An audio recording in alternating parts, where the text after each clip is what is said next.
자, 139번째 이야기입니다.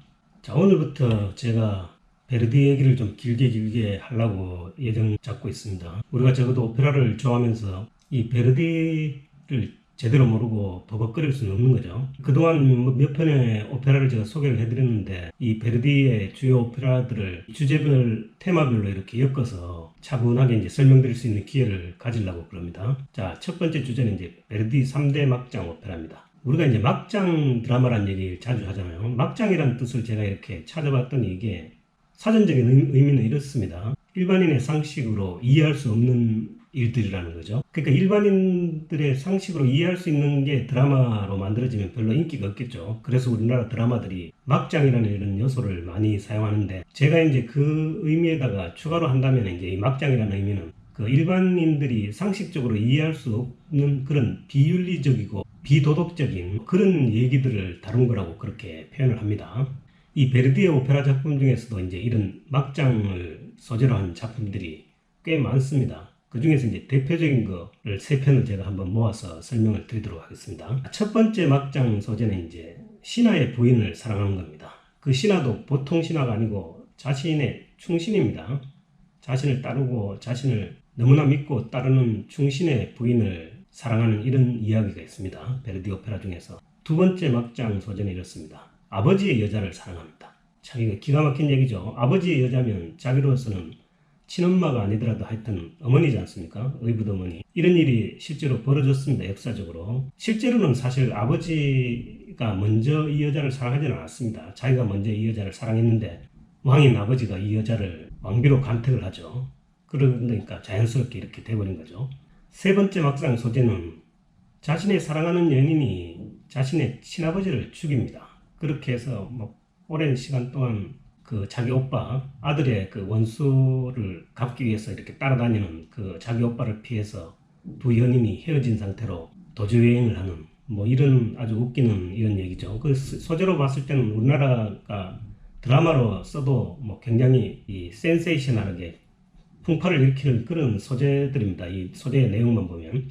자, 신하의 부인을 사랑한 오페라는 가면 무도입니다. 이게 실제로 스웨덴 왕 구스타프의 얘기를 다룬 건데, 참 신하의 부인을 사랑한 그 계몽군주의 아픈 심정을 노래했죠. 그 다음에 아버지의 여자를 사랑한 건 이제 돈 카를로라는 베르디 오페라입니다. 이 필리페 왕의 새로운 왕비가 이제 그 프랑스의 엘리자베타인데, 이 돈 카를로가 그 엘리자베트를 원래 먼저 사랑을 했었어요. 근데 아버지한테 이제 뺏기고 나서 그 여인과의 갈등을 다룬 오페라입니다. 그 다음에 마지막 그 연인이 아버지를 죽인 건 이제 운명의 힘이라고.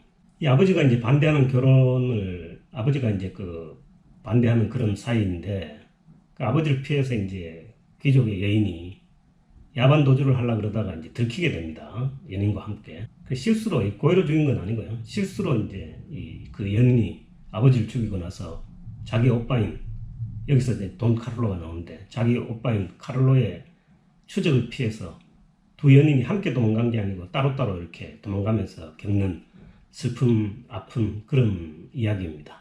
자, 이게 이제 2010년 매트에서 또 그러고 이제 마지막 운명의 힘은 그 베르디 페스티벌인 파르마 그 레지오 극장에서 2012년에 공연한 작품입니다.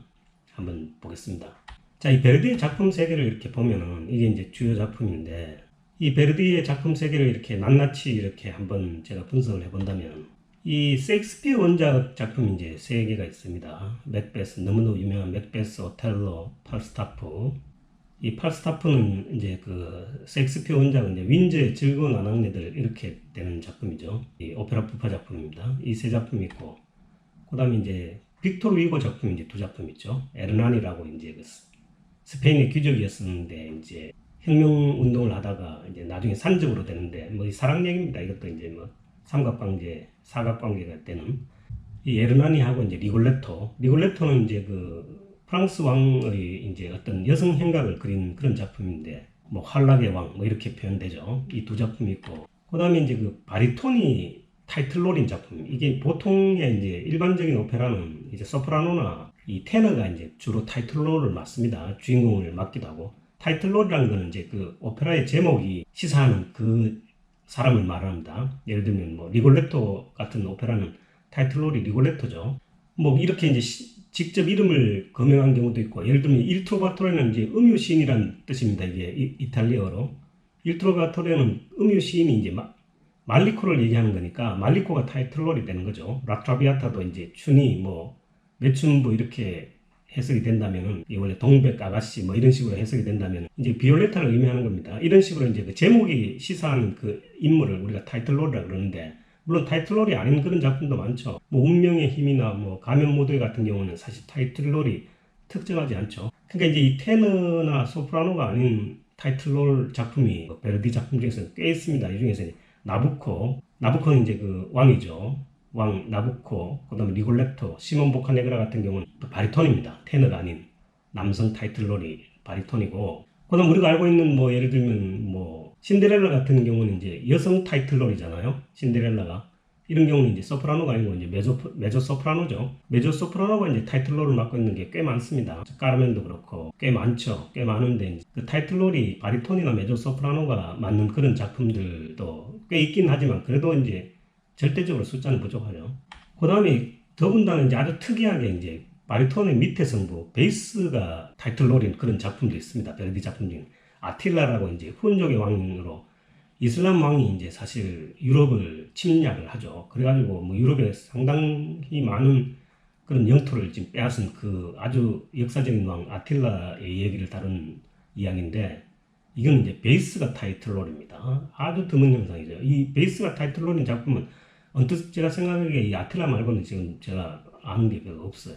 자, 그 다음에 이제 그 베르디가 거의 모든 작품이 이제 오페라 세리아인데, 그럼 이제 부파 작품이 이제 두 작품 있죠. 거의 뭐 실패한 그 하루만의 임금님, 거의 초창기 작품. 그 다음에 베르디가 마지막 그 남긴 작품이 이제 팔스타프라고 아까 말씀드렸다시피 셰익스피어 원작 윈저의 즐거운 아낙네들이라는 이제 작품을 팔스타프라는 이름으로 이제 부파 작품을 남겼죠. 두 작품 있습니다. 그 다음에 이제 사실 뭐 많은 작품들이 이제 역사적인 사실들을 기초로 해서 이제 픽션을 가미한 그런 작품들이 많죠. 예를 들면 뭐 바빌론의 유수를 다룬 작품은 이제 나부코입니다. 그 유대족들이 이제 잡혀가가지고 이집트로 잡혀가가지고 고향을 생각하면서 부르는 노래가 이제 히브리 노예들의 합창이죠. 그게 이제 나부코에 나오는 거고, 그 다음에 이제 1차 십자군 원정을 소재로 게 이제 롬바르디의 첫 십자군이고요. 그 다음에 그 훈족의 서방 침략이 이제 아틸라.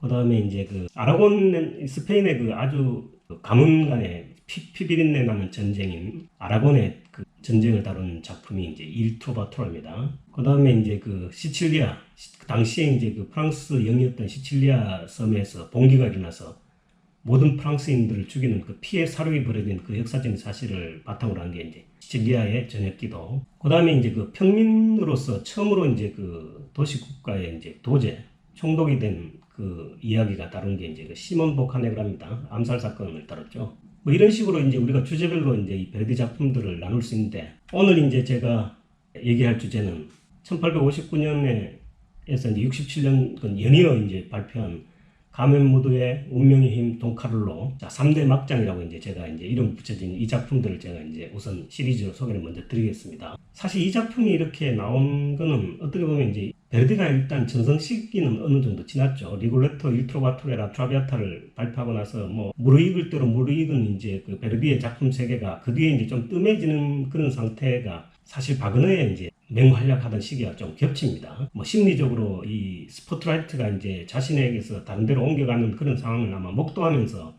발표한 작품들이라서 약간 그 내용들이 좀 침울하고 시크하고 아주 슬프고 또 좀 더 자극적일 수밖에 없었던 게 아닐까 하는 그런 개인적인 생각도 한번 해봅니다. 아무튼 이 세 작품 아주 재밌고 또 뭐 훌륭한 작품이죠. 베르디 작품이니까.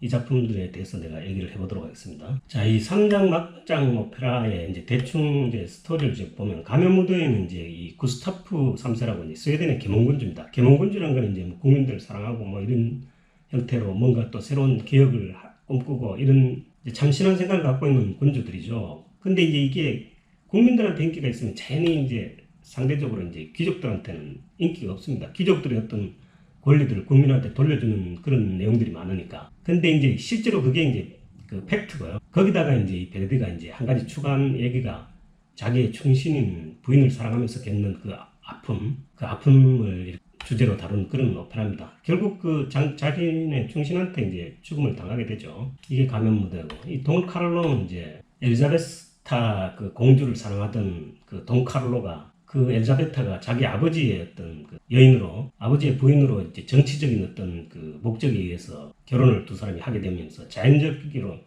자기한테는 의붓어머니가 돼버린 거죠. 그런 상태에서 그 엘리자베스와의 그 사랑과 갈등을 두고 이렇게 있다가 아버지의 미움을 받아가지고 결국 간접적으로 아버지에 의해서 뭐 죽음을 당하는 뭐 그런 형태의 이야기입니다. 그다음에 운명의 힘은 이제 부모가 반대하는 관계입니다. 부모는 이제 귀족이고 그 연인은 이제 그 남미 출신의 어떤 남미의 귀족인 것 같아요. 근데 이제 그 결국 부모가 반대하니까 이제 두 사람이 결국 이제 야반 도주를 하고 해가지고 밤에 만나기로 했는데 그 밤에 만나고 있을 때 이제 그 아버지가 어떻게 알고 이제 들어온 상태에서 본의 아니게 이제 그 연인에 의해서 아버지가 이제 살해당합니다.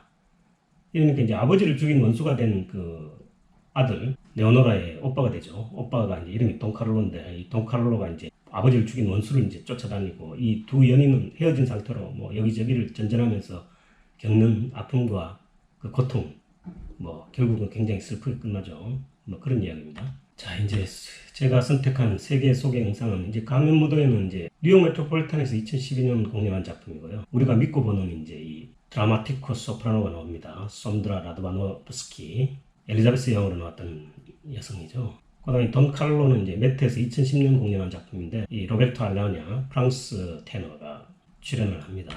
그다음에 이제 운명의 힘은 이제 그 베르디 페스티벌이죠. 그 파르마라는 베르디가 출생한 그 지역 근방에 레지오 극장에서 2012년 이제 공연한 작품입니다. 자, 이 세 작품의 대표 아리아는 뭐 사실 이제 대표 아리아라는 뜻은 뭐 누가 대표했다는 얘기는 아니고 우선 우리가 이제 그 오페라의 작품을 떠오르면 제일 먼저 생각나는 그런 아리아가 있습니다. 뭐 예를 들면 리골레토 같은 뭐 여자의 마음 뭐 이런 식으로, 그다음에 뭐 토스카 그러면 별은 빛나 음악 이런 식으로 그 오페라를 대표하는 가장 유명한 아리아를 보통 얘기하는데 이 세 작품도 이제 그 대표 아리아가 있죠. 가면 무도에는 구스타보의 아리아 나 영원히 그대를 잊을지라도. 그러니까 사실 이게 이제 그 사랑하던 자신의 충신의 이제 여인을 자기가 계속 사랑해서는 안 될 거라고 그렇게 이제 포기를 한 상태에서 부르는 아주 슬픈 아리아입니다. 그럼 돈 칼로는 이 엘리자베타 공주의 이제 세상의 허무함을 아시는 당신께 아버지와 아들 사이에서 삼각관계로 이제 사랑을 이야기하는 그 슬픈 여인의 이제 아픈 마음을 표현한 그런 아리아입니다. 그다음 운명의 신은 오빠의 이제 그 복수를 피해서 도망을 다니다가 결국 이제 이런저런 이제 고초를 겪는 그런 레오노라, 주인공 레오노라가 하나님에게 자신의 아픔을 호소하는 그런 아리아입니다. 아주 슬픈 아리아죠, 세곡당. 자, 이렇게 돼서 이제 다음 이야기는 제가 가면 무도회부터 정식으로 이제 이야기를 시작하도록 하겠습니다. 감사합니다.